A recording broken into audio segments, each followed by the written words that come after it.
Good evening, everyone, and happy Europe Day. I am very excited for tonight's panel. We have fantastic guests here, and I will just briefly introduce everyone, even our moderator. And after that, we will not lose any time and start right into the discussion. So, first of all, I'm very happy to introduce Dr. Lindsay. She is president of European Movement Germany. Actually, that's Germany's largest civil society network for Europe. She received her PhD on the role of the European Parliament and the German Bundestag on the EU long-term financial budget in 2014.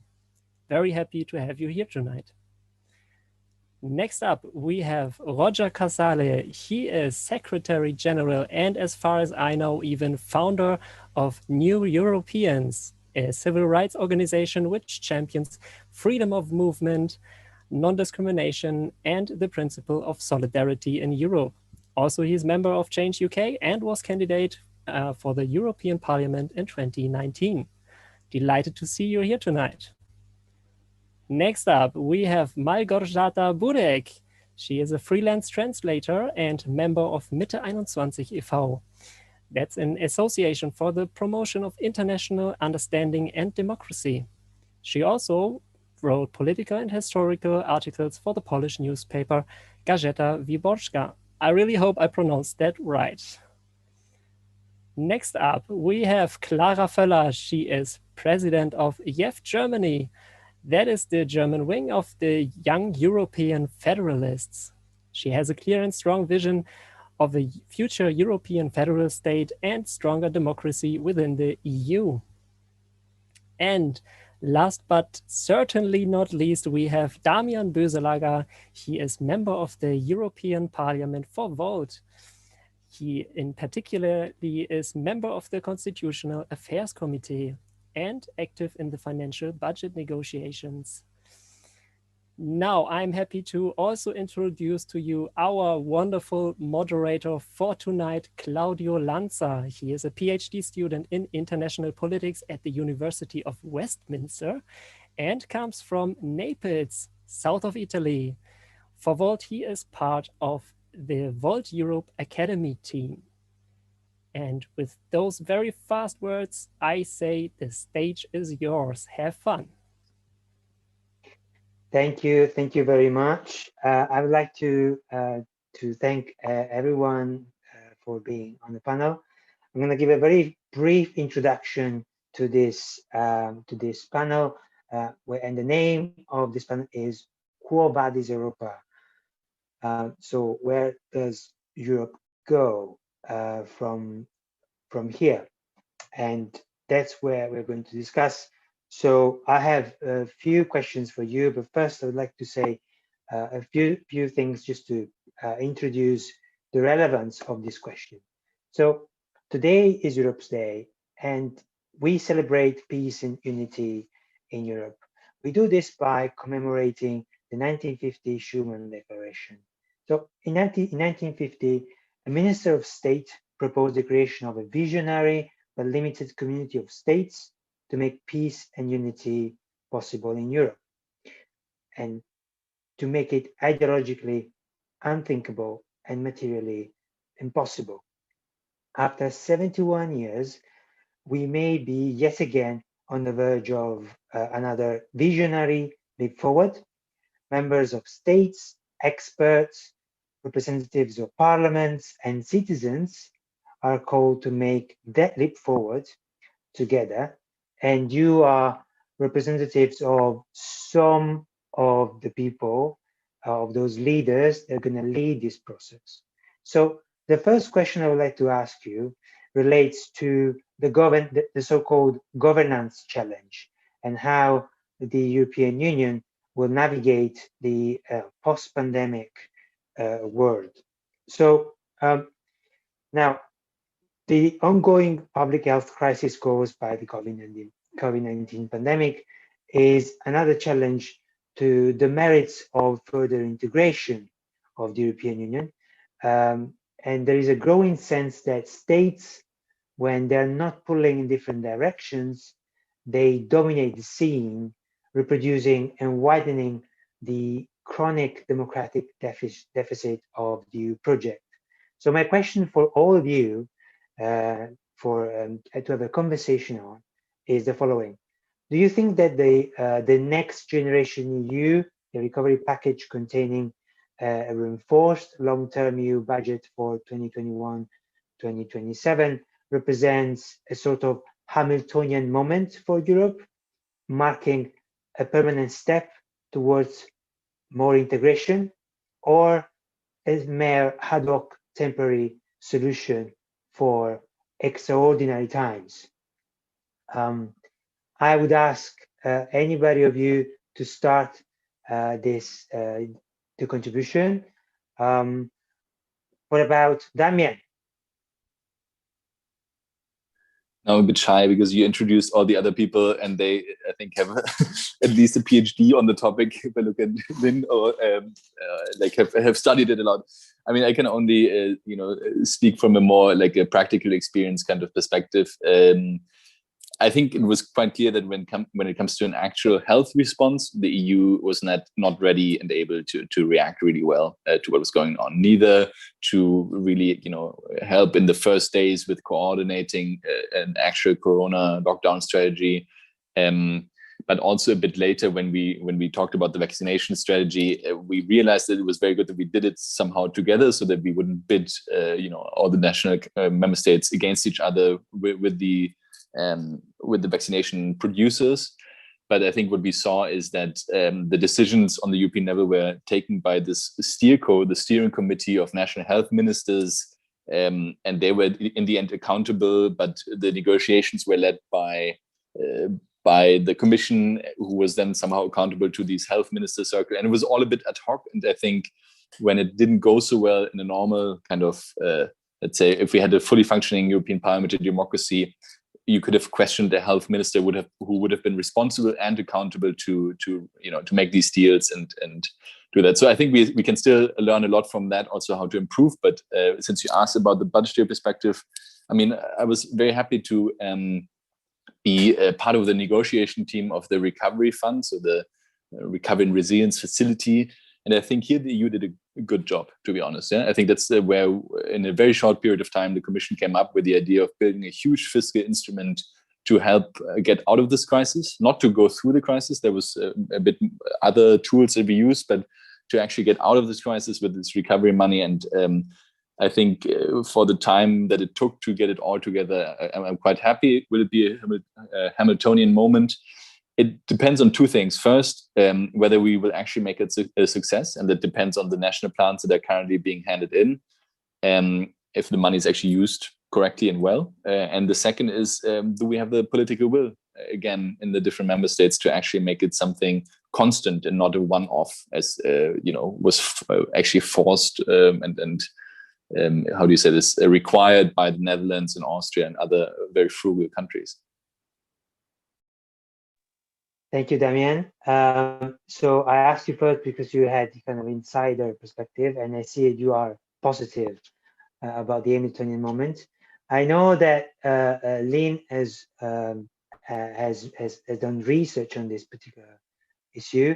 So if you would like to share more positive or a bit more cautionary contribution on this particular Hamiltonian moment, please. Thank you. Yeah, thanks, Claudio. And first of all, thanks for the invitation.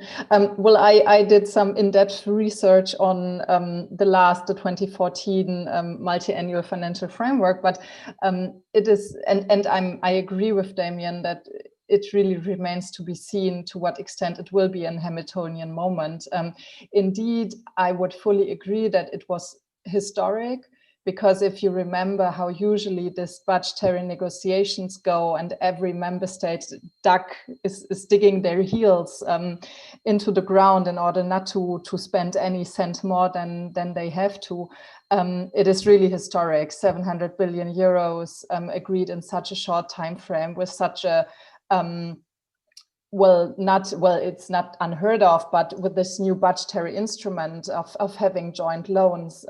So I think this is really a big step forward, and it also shows that in crisis situations, the EU is able to respond. Of course, there are also at the same time many shortcomings that Damien already mentioned in the way we responded to the overall pandemic.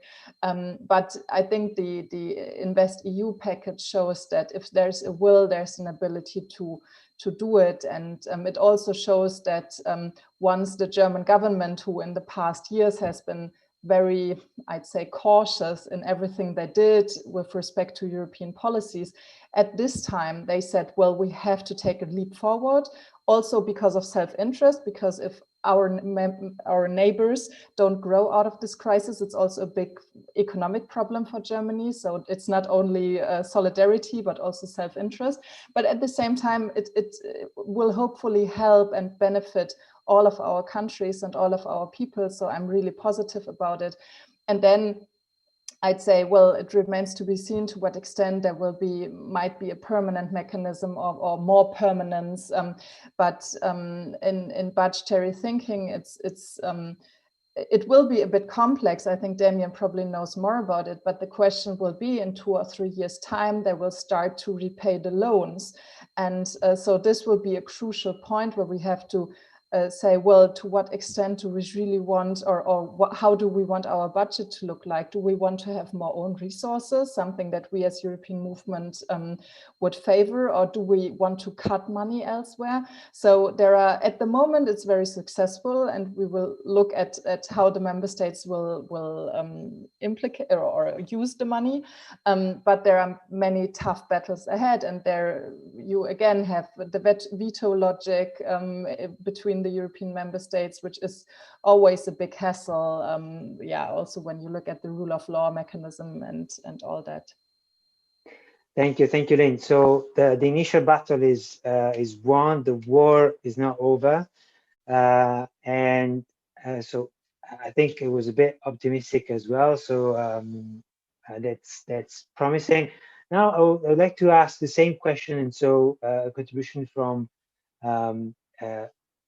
Margorgiata. Hopefully, I mean, that's the Italian version of your name. I'm so sorry for that. So, because from your perspective, I think you come from a place where there was already tensions around the adoption of this particular process and package from the very beginning. So I guess from your perspective, you see more problems ahead rather than promising opportunities.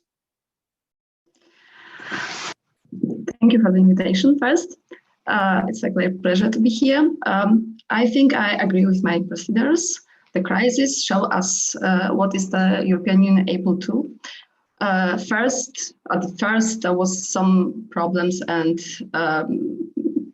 misunderstandings, like lack of solidarity towards Italy, for instance. But then European Union showed that it's able to tackle the problem, like, for instance, discussing this recovery fund. The plan is good, I think. Let's look like the implementation will look like. That's the actual problem. And especially with regard to the countries having problems with the rule of law, I think we have to be careful. But there is also mechanism, and I think it's not that easy to spend the funds because they're not straightforward. They will be controlled, and I'm confident that it would go well, actually. But we have to keep in mind that every populist government is hero in their own country, and everything that possibly go wrong is always somebody's else fault. In this case, European Union. Is it easy to blame European Union for everything that possibly could go wrong? So, but as I said, I'm confident that the mechanism will work. I see. So the major dynamic that see Europe as a scapegoat is not going to be it's going to be still part of European politics, despite this leap forward in terms of fiscal integration. I wanted to ask Clara, from your perspective, how do you see, how do you feel about, this particular, the response from the European institutions to this crisis, mindful of the fact that this is the latest crisis, and in the past we saw very different responses from the European institutions and the European member states to other major crises, like financial crisis in 2008, the European migrant crisis in 2014-15. But in this particular case, also given that you are, given your age, given our age, how do you see this this development? Yes, thank you. Also, first of all, from my side for the invitation. Coming to your question, I can very much agree with everything which has been said before by the other panelists. And for us as JEF, with regard to the recovery fund, we very much welcomed the own resources decision, because this was a real a sign of solidarity. So what was missing before at the beginning of the crisis, we now finally through the recovery fund we're able to show that kind of solidarity. We wish, however, for a permanent mechanism, which would also eventually include common taxes, so to kind of establish some mechanism that has potential for the future as well. Also, with regard to the recovery fund, I mean, there is this approach to build back better, which is, from our opinion, like very important, as it also includes issues of climate change, sustainability, but also social issues. And here's, I think, something which is very important for the future, because at the moment, young people suffer a lot. When you look at the numbers for youth unemployment, for example, across Europe, that's very dangerous. And given that at the moment young people are the ones who feel very committed to the European Union, I think this is something we should care about a lot, because as soon as young people don't feel safe anymore and don't feel that the European Union is a safe space for them with regard, for example, to employment, we're going to lose them. And this is if we do, we actually lose the future of Europe somehow. Yet the recovery fund alone won't save us for the future. So you asked for the other crisis, and you asked in general, like you put the question in the broader question of governance and governance challenge. And I think we've very much seen in the last weeks is a lack of competences on the European level. So with regard to health policy, for example, we were missing competences there, and also we all have seen those pictures of closed borders, for example, which is huge in the history also of young people, because again, me, for example, I never experienced closed borders until recently. And what we've seen afterwards, like the hostility, verbal but also physical insults between the citizens, is super dangerous. And I would have wished that the European Union would be, or that the member states would be more able to cooperate here and do something together instead of each on their own. Thank you, Clara. With greater powers comes greater responsibility, right? That's the famous say. And probably one of the way that's one of the fields that the European institutions didn't really make the best of their work. I definitely agree with you on this. And hopefully, the implementation will go in a different direction. Roger, last but not least, hopefully from you, more critical elements from this turn. But what do you see then? How do you see this package, this recovery package, and the next budget? Up to the task? Thank you very much, Claudio. Claudio, I think I have to say, I think you're an Italian European, if I'm not mistaken, and based in London. And I'm an English European. I'm based in Italy. I'm speaking to you from Italy. And of course, you'll know the words of the great Italian writer Lampedusa in his book, The Leopard, where he said, everything has to change so that everything has to change, it stays the same. And I think the first point I would like to make, Claudio, is that I think everything has to change.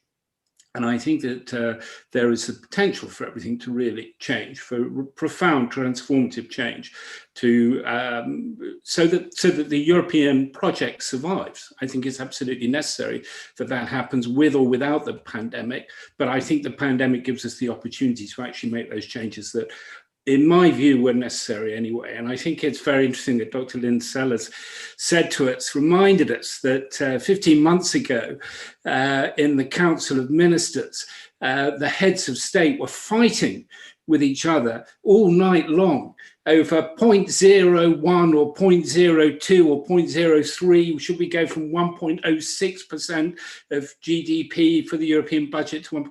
Now we've got double the budget, double. So this is really quite an extraordinary change. And I think if you think about what we've all been doing, we've all been campaigning. We're all campaigners, and I salute the work that you do. And in Europeans, we've been campaigning. What have we been campaigning for? Yes, to get, as Clara said, and Marco Sada reminded us, get solidarity into the recovery program. The word solidarity is everybody's lips, and that's happening. To get Eurobonds. Let's remember we've got Eurobonds now. We didn't have those before. We campaigned for that. These things are happening because we're campaigning. We're going to have a European health union. It's something that we care about very strongly in New Europeans, who we've been campaigning for. And we're getting these things, apparently. And not only are we getting them, but the Commission is saying, you're getting these because we're listening to the citizens. The Rights and Values Programme. Thank you to Damien and MEPs, our representatives in the European Parliament, who stuck up for the Rights and Values Programme, which the Council of Ministers wanted to cut, wanted to slash it. But it's been protected. In fact, it's been increased, it's been doubled. So yes, I think that the opportunity is there for real change. The doubling of the European budget is absolutely extraordinary, but it's not going to be a question of having a Hamilton. It's going to be a question of having a Malgorzata Burek, a Clara Feller, a Lynn Seller, Dr. Lynn Seller, a Claudio Lanza, particularly young people who I think, because we've got to take a long-term view, we've got to have different, people who understand the kind on the ground, really, especially for the position of young people today. What needs to change? We need to listen to them, to put you in the driving seat, come forward with new ideas. And that's where the change, the transformative change is going to come from. So I think we need to think about how we can empower citizens and civil society and young people in particular, because you know what needs to be done. The question really is, how do we get it done? And I'm very, very interested to hear what others are going to say in the rest of this conversation on that issue. Can I quickly react to that, Claudia? Because I mean, I think I actually thought the same, Roger, what you just said. When we hear these titles like Quo Vadis, yeah, it makes us think like, okay, let's watch the EU go a certain way. Let's predict which way it will be going. Yeah, so I'm criticizing our own event title, but what you're saying is like, no, let's not watch it. Let's push it in the direction that we want it to go. So the question, was this a Hamiltonian moment, depends completely on us. And we have, I think, now a good window of opportunity. And it all went okay-ish, I think. And now we have to use every chance, like be it on the health side, or be it the Conference on the Future of Europe, or be it on the making the funds more, the recovery funds more permanent.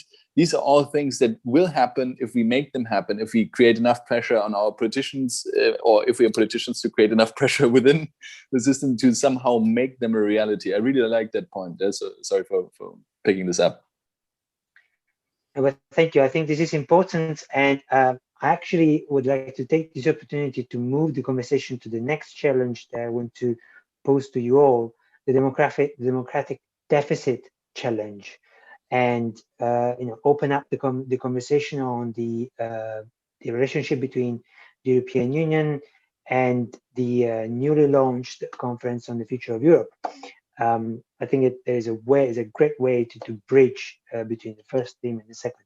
Now, in a recent survey published by the European Parliament, nearly half of all respondents support the EU, but wish to see greater reform being brought about.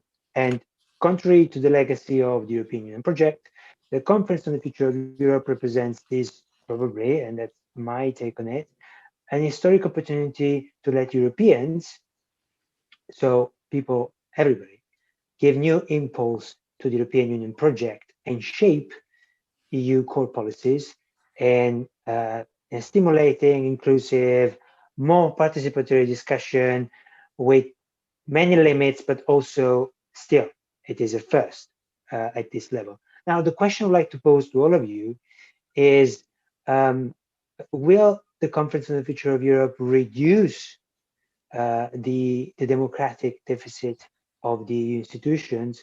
And if so, is it here to stay? So whoever wants to answer this question, I'm open. I think I would go, if I can, to Clara in terms of age. I think that's a good filter to start the conversation. So as the EU is empowering you and me and everybody to put forward our voice. What do you think about this process? Well, Conference on the Future of Europe has been very, very interesting to follow, also in terms of procedural negotiations that were there for the last year. And you asked for the democratic deficit. I think the Conference on the Future of Europe kind of started with the democratic deficit when we look at the recent discussions, also especially in the last week, when we see that the Council and the Commission and the Parliament can't really get together when it comes to the question who's actually in the end evaluating the results and deciding like what results will be taken to another level and which won't. The conference, I really hope that it will solve a democratic deficit in the sense that it will, for example, give the right of initiative to the Parliament and also strengthen the Parliament in general, and also foster some reforms, for example, on the electoral field to have a more common electoral system and electoral act across the Union. For example, in Austria, people are allowed to vote from 16 years onwards. In many other countries in the EU, they're not. And this is very, very hard to explain to young people, especially when you have friends. I have friends in Austria, and to me, that was also always a bit strange. So there are these very specific aspects where we can actually start to tackle the democratic deficit. But in order for the conference to be a success, we kind of all have to be part of it. So first of all, when it comes to the results, Europeans really must feel to be taken seriously. So, for example, if they're discussing in the next months and in the end nothing will change, then I think that this is again a huge danger to the credibility of the whole process. Yeah. Thank you, Clara. Roger, do you think that this response from the European institutions is the right one after Brexit? So the withdrawal of the United Kingdom from the European Union project, as it is, given what Clara has highlighted in terms of the limits and the contradictions, or it isn't? I think it's a step in the right direction. I think we need to calibrate our expectations about the Conference on the Future of Europe, not expect it to deliver too much, because otherwise we'll be disappointed and we'll experience it as a setback. We need to think, how can we make it a success? How can we contribute to its success? And especially we need to think what's going to come afterwards, because the Conference on the Future of Europe is an exercise in direct democracy, in bringing citizens in. And this is extremely important that we do this. And we need to do it not just for 1 year as a kind of experiment, which is what the Conference on the Future of Europe is going to end up being. We need a permanent mechanism. So I think the Conference on the Future of Europe, this is our position in New Europeans, should say at the outset that one of the legacies of the conference will be a permanent mechanism for engaging citizens. And yes, I think that is one of the lessons to learn. We don't know what we've got until it's gone. At midnight on the 23rd of June 2016, searches for the European Union spiked in the UK because people, when they found out that Britain was leaving, they thought we'd all better find out what this is all about. I think we need to get serious here and understand what's at stake. And what's at stake is the future of the European project. And Europe is a union, not just of nations and states and members and money and markets. It's also a union of citizens. And now we need to bring the citizens in. It's about the resilience of and sustainability of the European project, to democratize the European Union. And I think we have to say, if I may just say this, we have to stop having the conversation all the time about what kind of Europe do we want. That's like waiting for Father Christmas to come, yeah? Writing a list. We have to say, this is what I have to give to Europe. This is what I have to bring. Look at the people you've got on this conversation now. Damien's in the European Parliament. Look at Dr. Selle, Clara, Margaret. We need to think about what we as citizens can bring. You know, we're meeting with the Commission at the moment to discuss this idea of the European Health Union.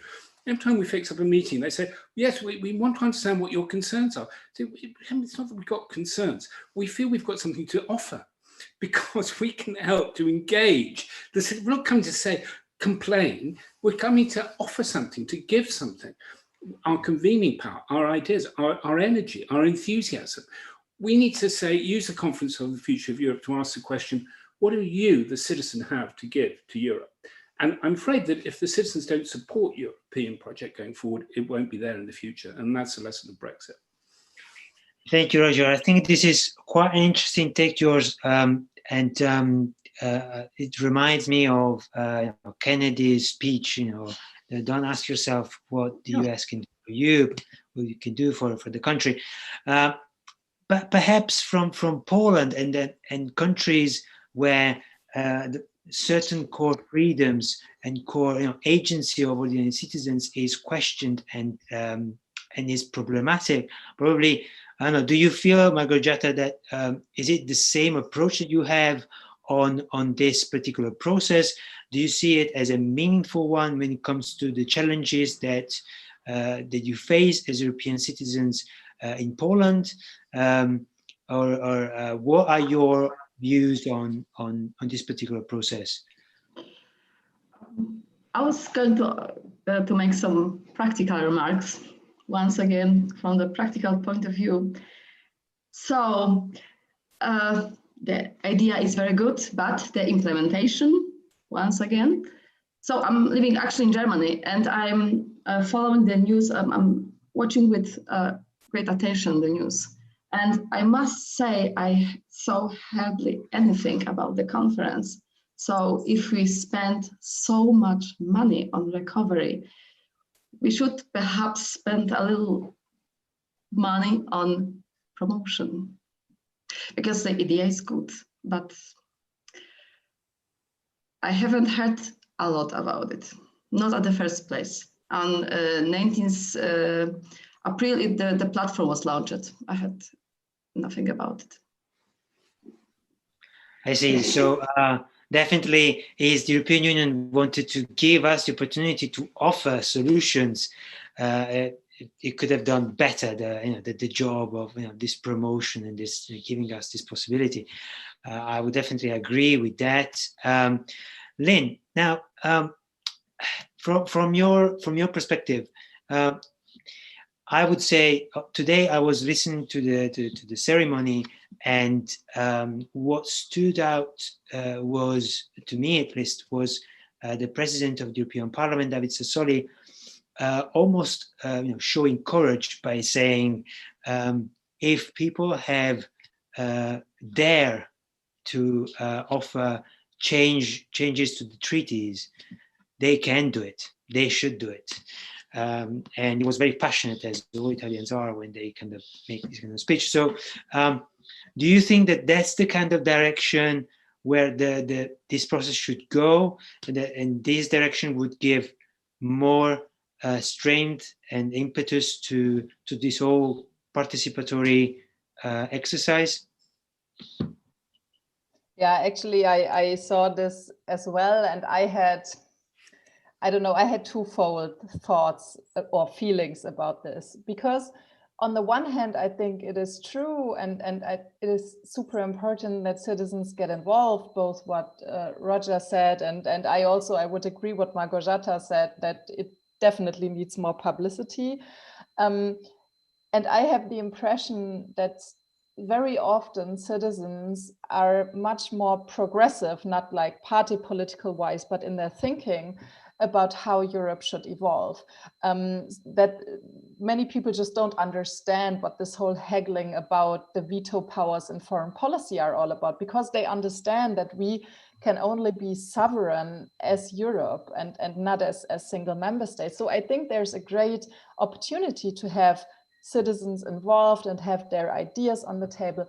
But at the same time, if David Sassoli stands and says, well, if citizens dare to propose, he just makes himself very small. He is an elected representative.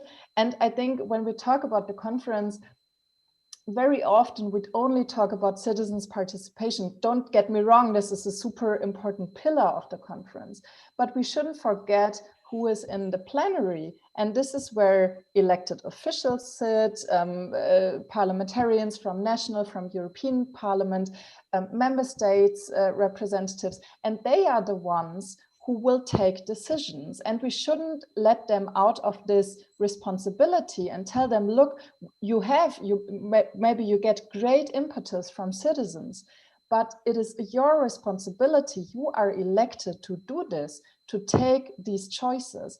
And this is a great, great danger I see with the conference, that at the end of the day, you have these citizens dialogues, you have great ideas, and then it kind of vanishes in the air in the plenary. And this is also why my organization, we try to lobby very hard to get this link and tell people, look at what is going on in the plenary, and put pressure on the people that are representatives there, because otherwise the conference will fail.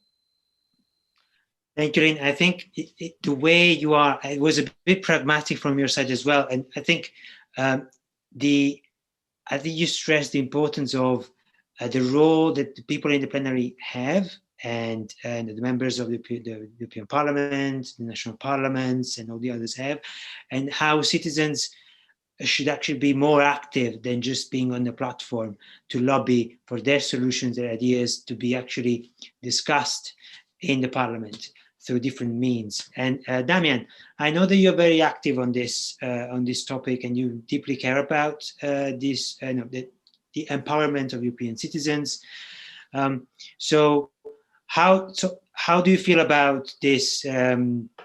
Where this process is going, because discussions and negotiations are still are ongoing, and we still don't know what the Conference on the Future of Europe is and will be.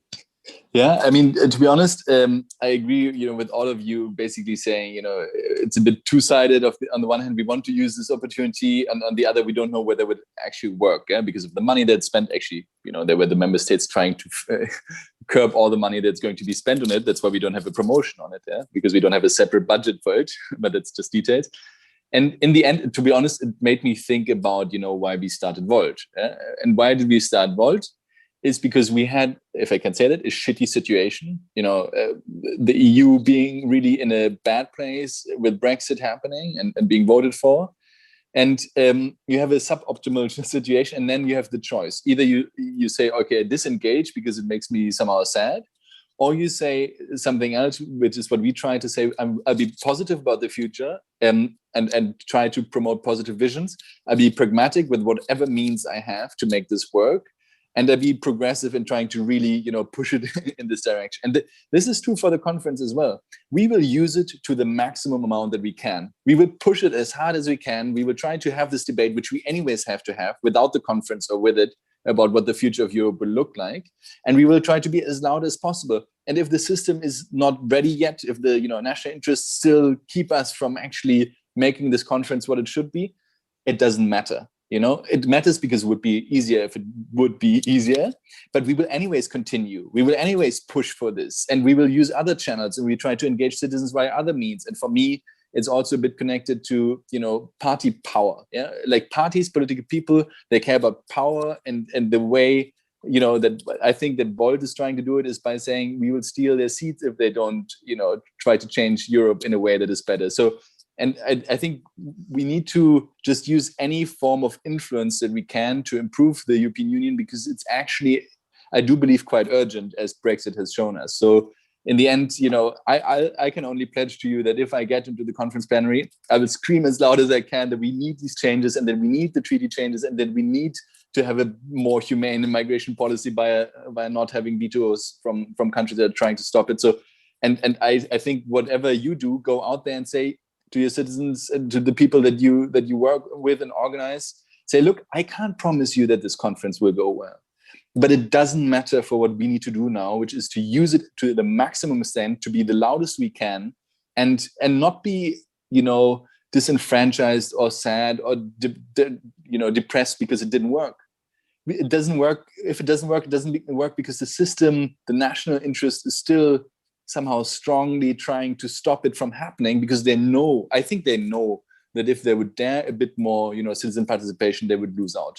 Exactly as you said. Yeah, I think they know that if you talk about foreign policy, they don't care about the Bundestag's foreign policy committee or the foreign minister in Germany. They care about the fact that we don't look like idiots versus Russia, yeah, or like idiots versus. So I think citizens are there, and there's a lot of national interest trying to stop these citizens' interests to manifest themselves, and we just need to organize them as best as we can, be it via parties or via your associations.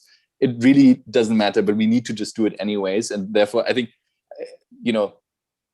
don't be afraid to say, like, let's go for it full in with all our power. At least we tried. And if it doesn't work, we try again the next time with something else, or we try in parallel with something else. Yeah?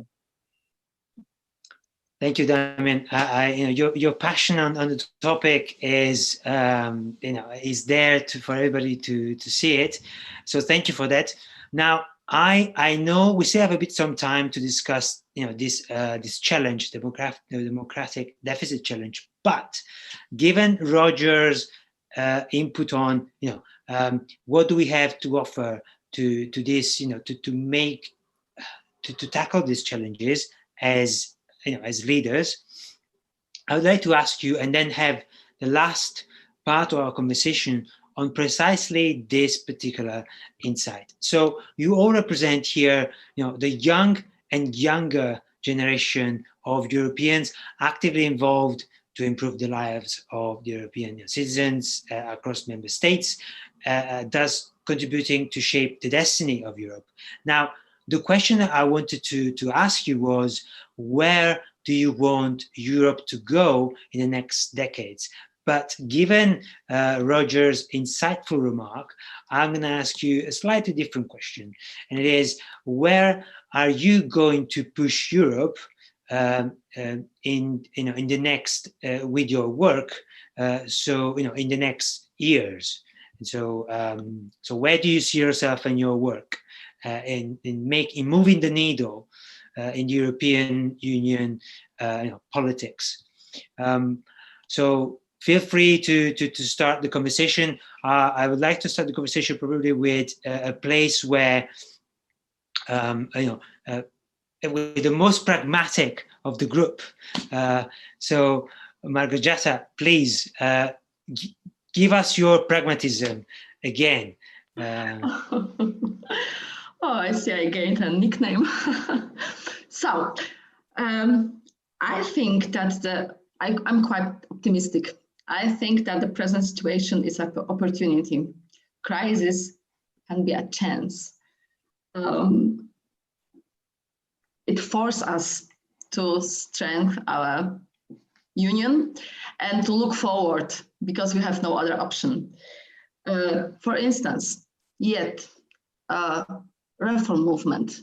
We're not just trying to combat crisis, we're trying to get a good leap forward, like Green Deal. Like yesterday was discussed the European social pillar or migration politic. It will be a turning point. I think it will be a turning point in European history. We are forced to do it, but it's good. So such difficulties force us to act independently from the external factors. Donald Tusk said about cooperation, transatlantic cooperation with former President Donald Trump, if you need a helping hand, you will find one at the end of your arm. So we're forced to, and this is good. So I think so. Thank you for, again, as you said, an external force pushing very pragmatically for change in that direction. I think it is the right kind of optimism that we need at this time of the day. So now, Clara, you have, you just started probably your career and your activity, your political activity. So I don't know if that's a fair question to ask for the next decades, right? But where do you see yourself pushing Europe? Well, maybe to put it from that perspective, as Jeff, we are advocating for the United States of Europe since over 70 years now. And this is very much like where we want to go and where we want to have Europe also in the next decades. So personally, I was betting on it, whether we will have the United States of Europe in the time that I'm still living, and I say yes, we will. So this is my my perspective on the my vision on the topic. And what we do within JAP and as Federalists is kind of to advocate for that on many different levels. So on the one hand, to experience Europe not only in Brussels but also locally, which is, I think, very, very important. For example, especially to build Europe bottom up. And only if you build Europe bottom up, you can have a European democracy, and also it will work in the future. Secondly, to understand Europe, so to be engaged, and this is also what we do in education, not only on European issues, but also on transnational democracy. And this being said, also to empower people to actively participate in shaping Europe themselves. And yeah, this is thirdly shaping Europe, so engaging with politicians, discussing with people, kind of drawing the division we have, United States of Europe. What would that mean as a next step? What should we do as next steps to go there? Thank you, Clara. I think as David Sassoli said, and I'm not, by the way, too biased for the only Italian in the room when it comes to the ceremony on the Conference on the Future of Europe. I really believe that the public health crisis really showed the importance and the urgency to have an European policy on human health. And so thank you for doing this, for moving the needle on this particular sector, but overall for working to make the European Union, the Federation, part of our life, our lifetime. So, Damian, I go to you. You have a mandate, right, in Parliament. So probably for you, it's easier to think about from now to the end of your mandate. But probably your activity will not stop at the end of your mandate. So where probably your question is kind of double. How do you see yourself in the European Parliament now, and what this experience is, teaching you in how you can move the needle? Yeah, I mean, look, I'm obviously fighting for all the different issues that we promised in our election campaign in 2019, a more just society, which is where I work on my better, asylum system, migration system, a more like innovation-friendly society, which is why I work, for example, on the Data Governance Act, on data sharing and so on. But if you really ask me what, is the one thing that I'm pushing for the most, and which, is also probably the most difficult, it is to allow Europe to dare democracy. My dream is that you can go to a vote for the parliamentary elections and you really have a choice between different visions of where Europe is going, an actual difference in history, because that would make people vote with the feeling that they have an influence, so that you can vote for a more social democratic Europe, that you can vote for a more liberal Europe, that you can vote for a more conservative and even maybe less migration friendly Europe, if that is really what you want, you know. But this, we need to dare this democracy so that people have the feeling that they influence how Europe is making decisions. So apart from my priorities on migration, on digitization and so on, what I really want is that all citizens can express these priorities by the vote that they take and that they cast, and that this vote translates into a different Europe either way. Yeah. And I think this is really the one core thing that I need. And to be honest, and that I will fight for and push for, and I don't have the patience that Clara has for that. I really believe we need to get this done as soon as possible, because if all other options, I think this meddling through kind of thing doesn't work so well as Brexit showed. Thank you, Damian. I think it shows how, you know, having a big vision can really help, also bringing, you know, the change forward on topical issues like, privacy and, you know, data ownership. I think this is part of our present, but if we don't, if we're not democratic in the way we, share our data, and so transparent and then consensual, that's definitely, we cannot talk about democracy in Europe. So, Roger, now from your perspective as British sensibility in the beautiful land of Italy, how do you see yourself now in moving the needle forward? So where do you see yourself? What's your offer? Oh, well, I just want to offer my encouragement and experience and mobilize our networks and work in partnership with others to breathe life back into European democracy after the pandemic. The pandemic took our breath away in more ways than one. And Mal Gozzata is, absolutely right. There is an opportunity in the crisis, and I hope that we will see a big transformation in how Europe works. I hope we'll see it not just in Clara's lifetime, but in mine. And I know we're short of time, but I just want to say this. I mean, I was in Linus in Berlin, I think not far from Kreuzberg, perhaps we worked in Kreuzberg. I've been reading up on you, doing my homework.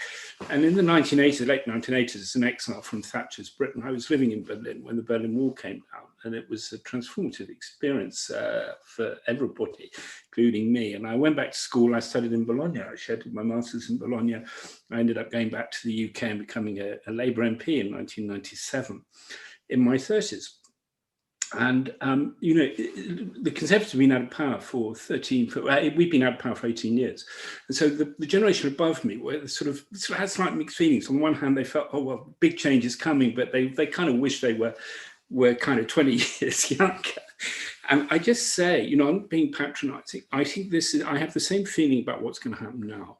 And so I offer my encouragement, my experience, my advice, and our networks through New Europeans to say, go for it.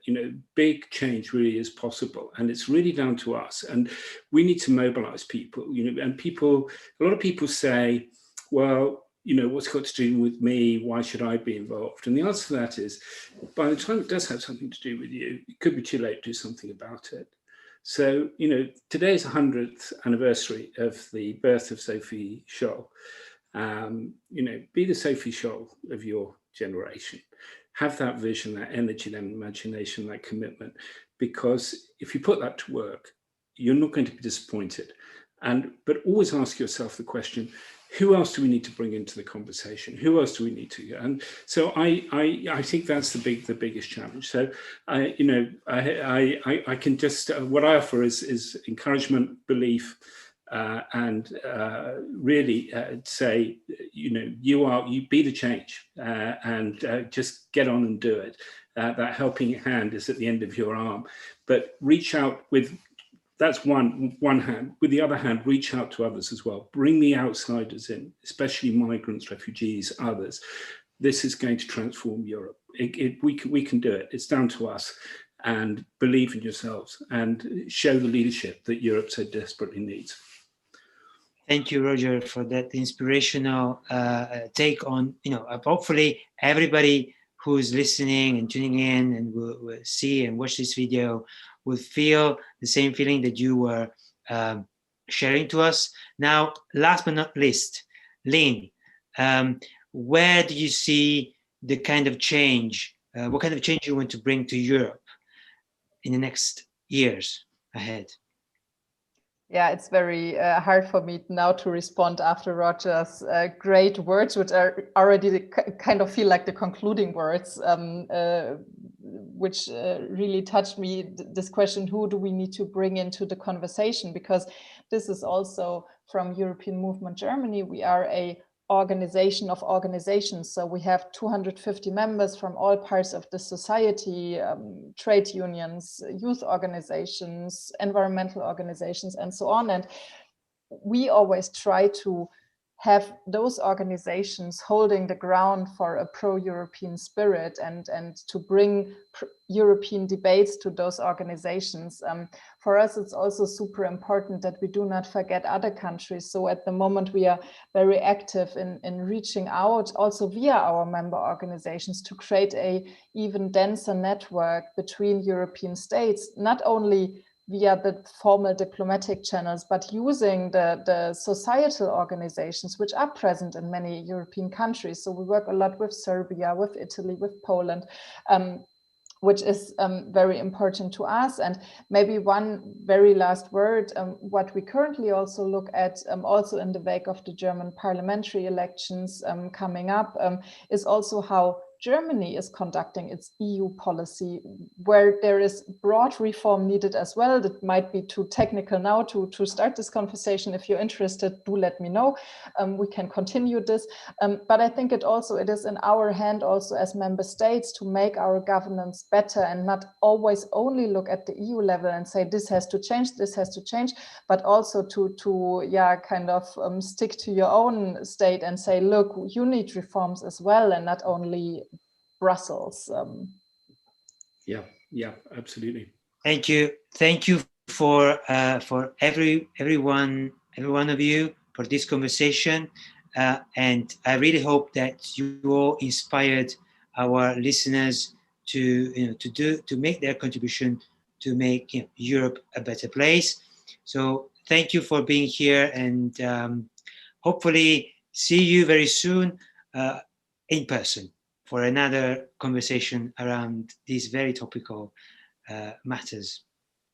Thank you, everyone. And thank you, Claudio, for the moderation. My pleasure, my honor.